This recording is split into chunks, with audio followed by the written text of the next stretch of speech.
this hour. So we'll look at the current seat count and see why the Liberals could still potentially form a majority government. The Conservatives fall short. Leader Pierre Poilievre vows to fight on despite an underwhelming election performance. We have to learn the lessons of tonight so that we can have an even better result the next time the Canadians decide the future for the country. And Poilievre himself won't have a seat in the new parliament. CBC has just projected he has lost his riding that he's held for 20 years, putting his future as party leader in doubt. Bitter disappointment for the NDP. Jagmeet Singh steps down as leader after losing his seat and leading his party to its worst performance in decades. Obviously, I'm disappointed that we could not win more seats, but I'm not disappointed in our movement. I'm hopeful for our party. While the NDP may now have to consider a major rebrand in the wake of an election collapse. An election outcome that seemed so improbable just a few months ago is now a reality. The Liberals are projected to win a fourth consecutive term. And at this hour, 5 o'clock Eastern, it's still too close to say whether it will be a minority or a majority government. Mark Carney will remain as Prime Minister and will now hold his very first seat in Parliament. Let's take a look at the national picture. 172 seats, the number needed for a majority. Right now, the Liberals are leading or elected in 168 seats. The Conservatives in 144, the Bloc Québécois in 23, New Democrats in 7, not official party status, the Green Party in 1, Elizabeth May's riding. A handful of ridings across the country remain incredibly close, but the Liberals and Mark Carney are celebrating their win.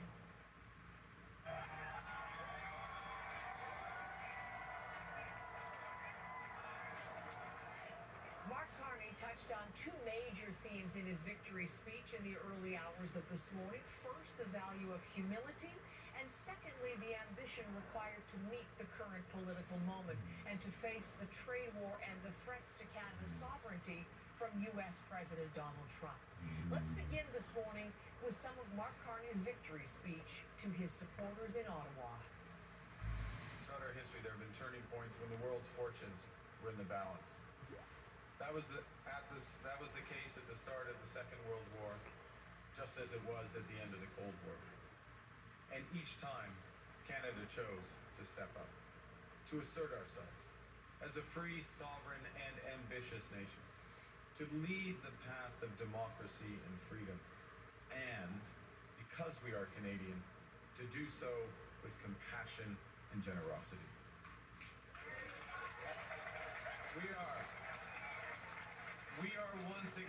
We are once again at one of those hinge moments of history.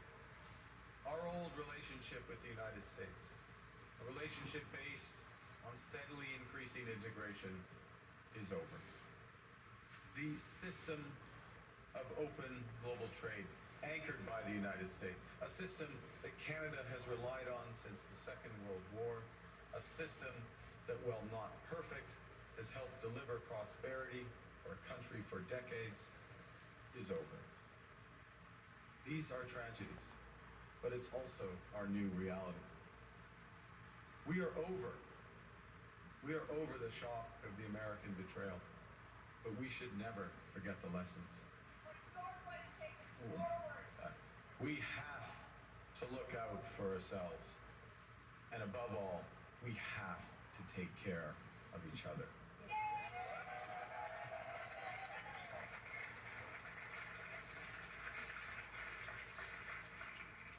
When I sit down with President Trump, it will be to discuss the future economic and security relationship between two sovereign nations. And it will be with our full knowledge that we have many, many other options than the United States to build prosperity for all Canadians.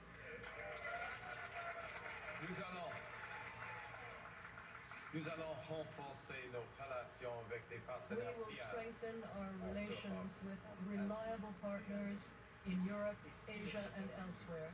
And if the United States no longer wants to be in the forefront of the global economy, Canada will.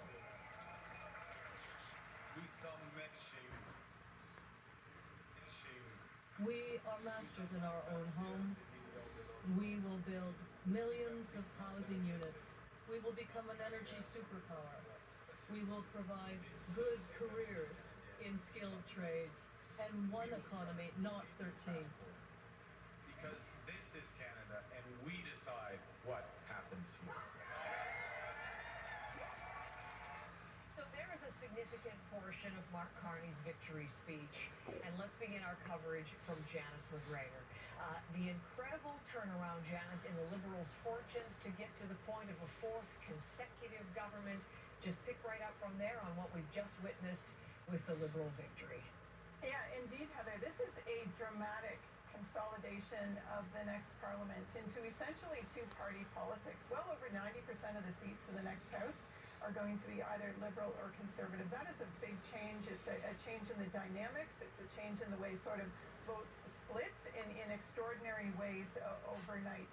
The Liberals did win the popular vote. That is something that they did not accomplish in the last two elections when they won minority governments. This is something that potentially adds to the credibility of this win for leader Mark Carney. But it's not at all clear that the minority parliament that is resulting from this election is going to be easy for him to navigate at a time when he is going to have to pass fairly urgently a budget and other consequential legislation.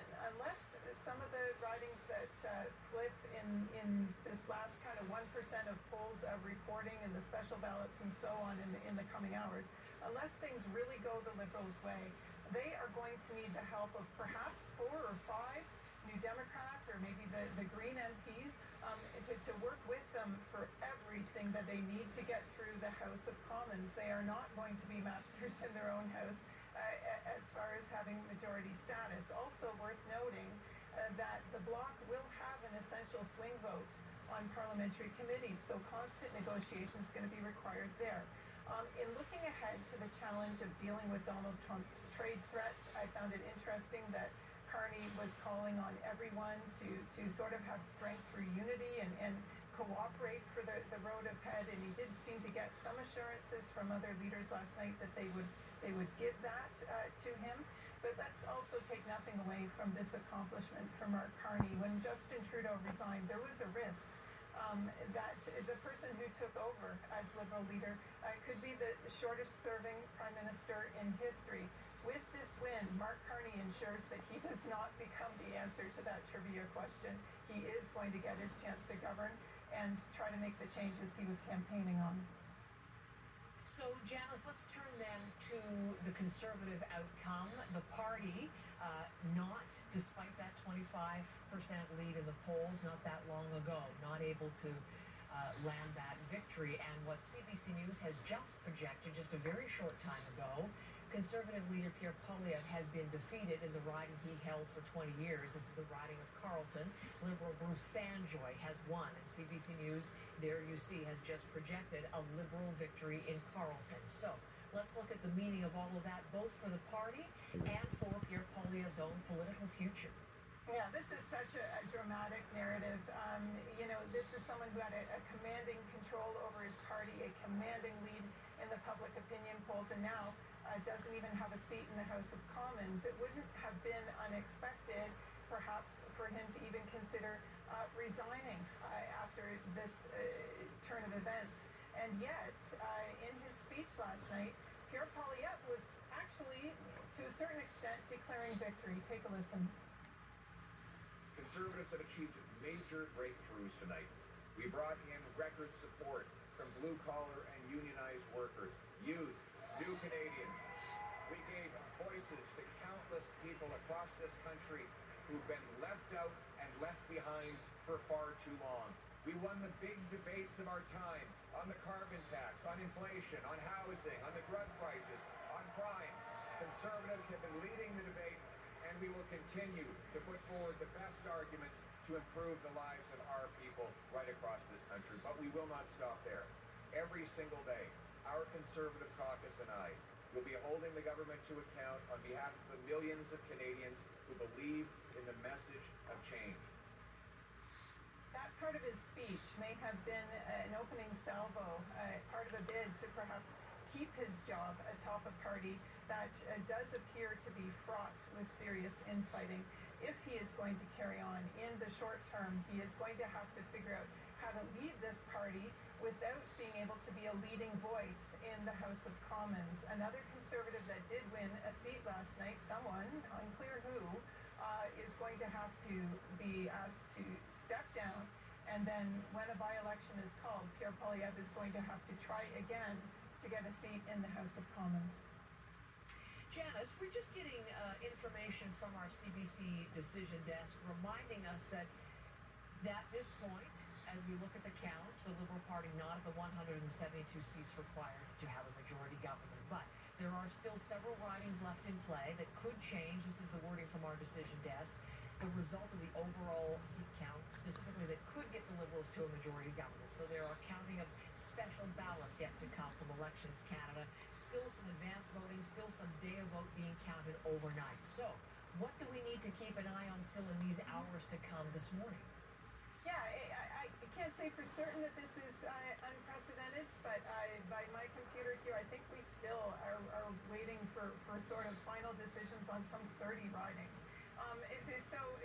There is a lot still unfolding here in that final kind of 1% of the polls, because somewhat extraordinarily, there is a huge long list of ridings that are, within like 1% as their margins. I was particularly interested in some of these Ontario seats, because this is a province where they just had an Ontario election with the U.S. relationship as the ballot question, and returned a majority for Conservatives, progressive Conservatives, and now we have this Liberal victory, based on some of the same issues.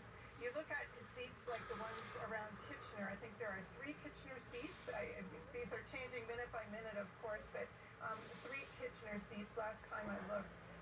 Sort of manufacturing heartland, very trade affected, are among those that are still kind of not fully counted and called yet. I was also looking at the border towns, the dramatic turns in some of the seats in the Niagara region, and also one of the seats we're watching still very closely, Windsor-Tecumseh Lakeshore.